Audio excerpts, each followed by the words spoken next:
Oke, kita akan di video ini akan membahas mengenai haloalkana dan benzen.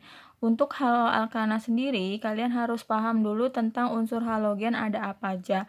Unsur halogen berada di golongan 7A, terdiri dari unsur F, Cl, Br, I. At kenapa tidak dimasukkan? Karena At adalah unsur radioaktif, jadi dia tidak dimasukkan. Kemudian, kalian lihat, jika atom halogen yang diikat lebih dari satu, maka pemberian nomor terkecil dimulai dari atom yang lebih reaktif. Nah, ini urutan kereaktifannya. Contoh, untuk aturan tata namanya sama seperti golongan lainnya ya. Jadi kalian lihat, ada urutan karbon, kalian pilih yang paling panjang. Nah, di sini ada 6, kemudian terikat atom-atom halogen ada F, Cl, Br, I. Nah, untuk memberi nomor di sini kan ada F dan I. Tadi berdasarkan kereaktifan F yang paling reaktif. Makanya posisi nomor 1 dimulai dari kiri. 1, 2, 3, 4 sampai 6. Nah, kemudian pemberian nama itu berdasarkan abjad. Nih, pemberian namanya berdasarkan abjad, berarti dimulai dari bromo dulu. Bromo terletak di C keempat, maka ditulis 4 bromo. Kemudian fluoro, 2 fluoro, 3 klor, kemudian 5 iodo, heksana. Nah, untuk yang senyawa berikutnya di sini ada unsur kloro yang sama. Kalau ada yang sama seperti ini, jangan lupa diawali dengan di, tri, tetra, penta, dan seterusnya tergantung dari jumlah atom halogen yang sama tersebut. Di sini rantai karbonnya hanya 2, kemudian diikat 2 atom halogen yang sama. Jadi namanya 1, 2 dikloro etana karena ada 2 et. Nah, untuk benzen ada istilah urutan prioritas penomoran. Nah, ini adalah urutan prioritasnya. COOH diberi nomor yang paling utama atau nomor 1. Ya, nomor 1.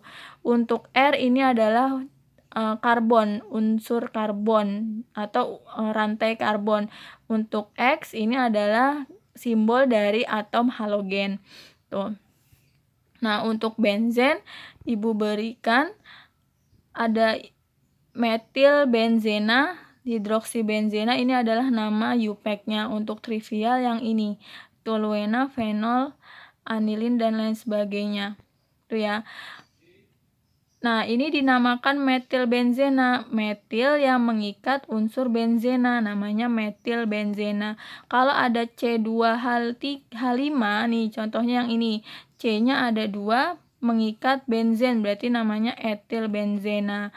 Kalau ada 3 karbon, berarti propil benzena, dan seterusnya. Kalau C-nya 10, berarti dekil benzena. Seperti itu. Nah, hidroksibenzena karena ini ada OH yang mengikat benzen namanya hidroksibenzena. Ini ada NH2 amino namanya aminobenzena. Dan seterusnya ya, nitro NO2 diikat dengan benzen berarti nitrobenzena. Dan ini lihat, kalian COOH adalah gugus fungsi asam karboksilat, tetapi dia mengikat senyawa benzen. Jadi diawali dengan asam benzoat. Kemudian ini juga unsur aldehid. Jadi diawali dengan benzaldehid. Ini adalah unsur trivial. Nah, kemudian bagaimana kalau yang mengikat atom benzen ini lebih dari 3? Ada 4 di sini. Nah, untuk penamaannya, kalau yang terikat dengan benzen ada 2 atom, seperti ini, penomorannya 1, 2 itu diawali dengan orto. Bisa ditulis 1, 2 atau namanya orto. Ini O, disingkat O. Kalau posisinya lengkap 1, nih 1, 3, itu namanya meta. Kalau dia posisinya lengkap 2 atau 1, 4, ini namanya para. Itu ya, para diklorobenzena. Nah, untuk yang lebih dari 3 ini ada prioritasnya tadi. Di sini kan atomnya ada CH3, ada NO2. CH3 itu masuk ke golongan R. Kemudian NO2 di sini. Nah, prioritas nomor satunya berarti diberi nomor 1 yang di R. Berarti ini CH3 nomor 1. 1, 2, 3, 4, dan seterusnya. Nah, berarti untuk penamaan diawali dengan nomor yang paling besar dulu. Nomor yang maksudnya gugus fungsi yang tidak diprioritaskan dulu yang diberi nama. Jadi 2, 4, 6. Karena nitronya ada 3, jadi trinitro. Nah, tadi benzen yang CH3 yang mengikat benzen kan namanya toluena. Jadi trinitro toluena atau disingkat TNT. Ini adalah salah satu bahan baku peledak. Itu ya. Nah, itu adalah gugus fungsi.